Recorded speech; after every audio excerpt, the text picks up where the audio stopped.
Sarah, j'ai besoin de toi, enfin de tes conseils. Hier, à la machine à café, nous avons eu un débat tendu. Ma collègue Kenza dit qu'on a le droit de porter le voile dans l'entreprise. Pas d'accord. Lamia. Dis donc, t'as pas des questions plus faciles?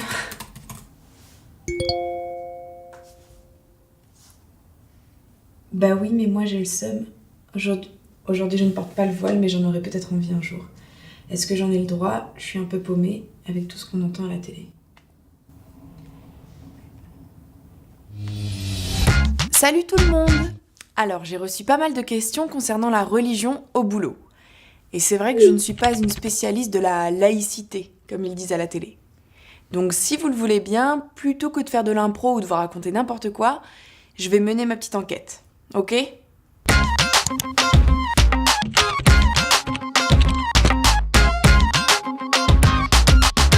Alors, la religion, ce n'est vraiment pas un sujet mineur, ça fait vraiment partie de nos vies. Là, je viens de passer 2 heures à faire des recherches, et qu'est-ce que j'ai découvert? Dans le monde, 8 personnes sur 10 se déclarent membres de l'une des 5 grandes religions.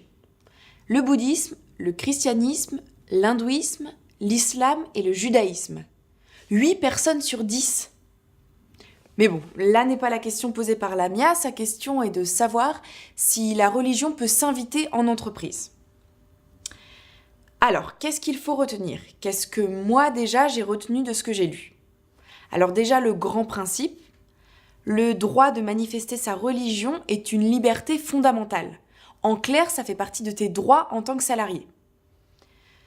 J'ajouterais même que tu ne peux être discriminé sur la base de tes convictions religieuses dans le monde du travail. Ça veut dire quoi? Ça veut dire que, par exemple, une entreprise ne peut écarter ta candidature lors d'un recrutement du fait de ta religion. Et idem, on n'a pas le droit de te refuser une promotion du fait de ta religion.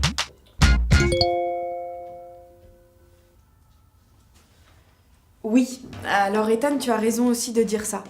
Parce que j'ai lu aussi sur Internet que pour les agents publics ou les salariés qui ont une mission dans le service public, c'était différent. Parce qu'ils ont une obligation de neutralité.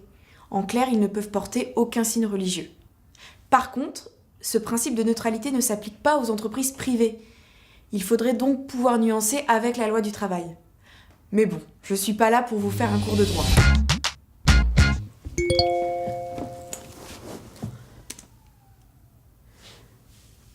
Alors oui, Soumia, tu as raison aussi, parce que j'ai lu que dans certaines situations, la liberté d'expression de ta religion peut être restreinte. C'est le cas par exemple dans la première situation, dans ce qui concerne les règles de sécurité, de sûreté ou d'hygiène. Par exemple, dans le secteur agroalimentaire, comme c'est le cas pour toi, ou au rayon boucherie, on peut t'interdire de porter le voile pour des raisons d'hygiène et interdire également la kippa. Autre exemple, porter le voile dans une usine peut représenter un danger dans l'utilisation d'une machine.